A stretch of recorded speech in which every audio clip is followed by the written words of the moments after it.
Hello everyone! Since I just posted my recipe of my most used products, I thought I would take a minute and do a video and just do a quick run through of actually what I have in the studio and what I touch every day. Oh, she's gonna help me out. The first thing for me is most important is my base layer, which we use house paint. I can get more into detail in another video with that. But in order to do the small amounts I do, I use Sherwin-Williams Color to Go. You can get it in white, black, pretty much any color that you ask them to mix. But let me show you why Sherwin-Williams hates me. Right there. You see that? I slowly stock over the years because you never know when there's going to be a paint shortage, right? Like more is more. Every chance without bombarding them, this is how I go in, and fortunately it's cheaper to do it this way.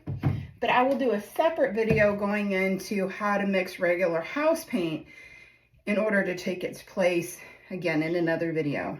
The second ingredient, that I had on there was Jo Sonja Gloss Varnish. I use this in almost everything I do. Thank you. Yep, give it the stamp of approval. Boop, boops. This, what we do with this is I can mix this with water. I do believe it's a 3 varnish to 1 water mix. They call it Jo Wow. I want to give Shelly credit for this, or whoever made this up. But why you do that is you don't want it, everything in your pigments to break down. If you add too much water, it breaks down. This helps keep it 1, shiny, and 2, more together. I also use this to disperse pigments.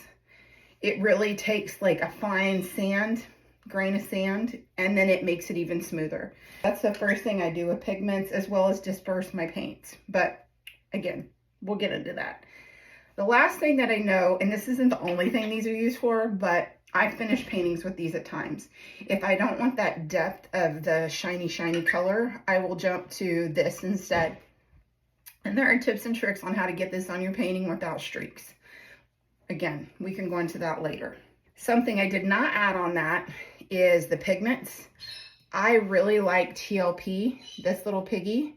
This is Venus. And just know these are super fine, wonderful. You can see how smooth those pigments are. Wonderful pigments. And I will go into a comparative video at some point in order to show you the difference. Because over here, look how coarse, let's see if you can see that. See how coarse that is? This is a different brand of pigment. I have another video. Next thing would be my paints. I love Liquitex.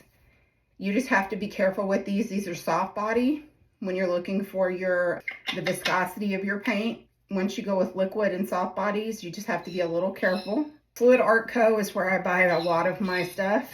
And as you can see, they now carry Triart. And I will tell you, these are amazing. Their rose gold turns out like rose gold, and their Payne's gray is like chef's kiss. I'm going to turn you around now, and I'm going to show you truly how much I love these paints, and you'll understand. I'm just going to take the camera with me. Say hi, Ari. Good girl. Don't judge me. We're going to start over here with Matisse. I have a lot of Matisse, and the thing with these paints, and most of these paints on my wall, are all high pigment paints. And this is what you want in order to get that quality color. What you see is what you get. We're going to start with Matisse. I've got some Jo Sonja. You can tell I have certain colors that I tend to like. Jo Sonja. I got Artelier down here. These are really good.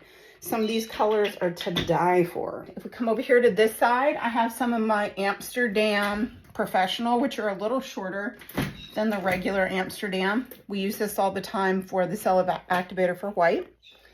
And then also golden. So I have a lot of golden. One thing I wanted to show you though is right down here. I want to show you the different types of golden that you can get really quick, and then I'll wrap this video up for you. So with golden, you can jump into tube paint. That's what we'll call this. Just know there's also, I do believe this is called, let's see, it's fluid acrylic. So it is thinner. So when you're going for your viscosity, be careful. And then they have high flow. So all 3 of those work. Just know you have to mix them differently. And then again, last but not least, how can I leave Arteza out, right? You like Arteza? But those are my go-to ingredients knit things that I use. I hope maybe that you can pick and choose a little bit from those in order to get started.